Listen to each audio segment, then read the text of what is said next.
തരമാറ്റിലാണെങ്കിൽ നമ്മുടെ നന്ദുവിന് വേറെ ഒരു വഴിയുമില്ല എന്ന് നമുക്ക് കാണാനായിട്ട് കഴിയും. അതുകൊണ്ട് തന്നെ നന്ദു ആണെങ്കിൽ അനാമികയുടെ പരാതി വാങ്ങുന്നുണ്ട്. അനിയണെങ്കിൽ നന്ദുവിനോട് പറയുന്നുണ്ട് മുത്തശ്ശനെ വേദനിപ്പിക്കാനായിട്ട് കഴിയില്ല. ആദർശേട്ടനൊക്കെ പറയുന്നത് മുത്തശ്ശൻ്റെ വാക്കിന് വില കൊടുക്കണമെന്നാണ് നന്ദു.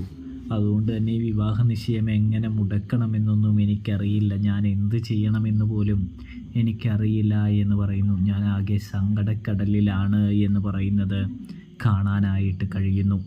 ഇതേ സമയം ഞാൻ എന്തെങ്കിലും വഴിയുണ്ടെങ്കിൽ നോക്കാടാ എന്ന് പറയുന്നത് കാണാനായിട്ട് കഴിയുന്നുണ്ട്, സാധിക്കുന്നുണ്ട്.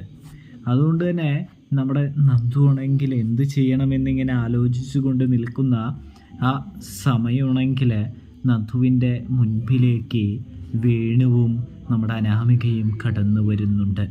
അതുകൊണ്ട് തന്നെ അവരെ വെച്ചൊരു കളി കളിക്കാമെന്ന് വിചാരിക്കുന്ന നന്ദു ആണെങ്കിൽ തന്ത്രപൂർവം അവരെ വെച്ച് കളിക്കുന്നുണ്ട്. പക്ഷേ അവരെ നന്ദുവിന് മുമ്പേ ആരെ നമ്മുടെ നവ്യ വിലക്കി വാങ്ങിയിട്ടുണ്ടായിരിക്കും കേട്ടോ.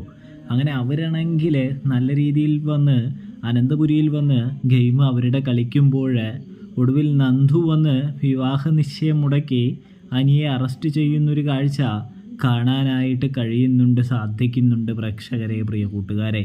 ഒടുവിൽ അവന്തികയുടെ പദ്ധതി, ആദർശിൻ്റെ ഒരു സങ്കടം, അതായത് ഈ മുത്തശ്ശൻ്റെ വാക്ക് ലംഘിക്കപ്പെട്ടല്ലോ, അതിൻ്റെ ഒരു വിഷമം, മുത്തശ്ശനും സങ്കടമുണ്ട് നന്ദു ഇങ്ങനെ ചെയ്തതിൽ കേട്ടോ. ഇതിലെല്ലാത്തിനും പുറകിൽ അബിക്ക് കിട്ടുന്ന ഒരടി, നമ്മുടെ നാഗേന്ദ്രന് കിട്ടുന്ന ഒരടി, അതൊക്കെ കാണേണ്ട കാഴ്ച തന്നെയാണ്. അപ്പോൾ റിവ്യൂ ഇഷ്ടപ്പെട്ടാൽ സബ്സ്ക്രൈബ് ചെയ്യാനായിട്ട് നോക്കണേ, സാധിക്കണേ പ്രിയ പ്രേക്ഷകരെ. ഫുള്ളായിട്ട്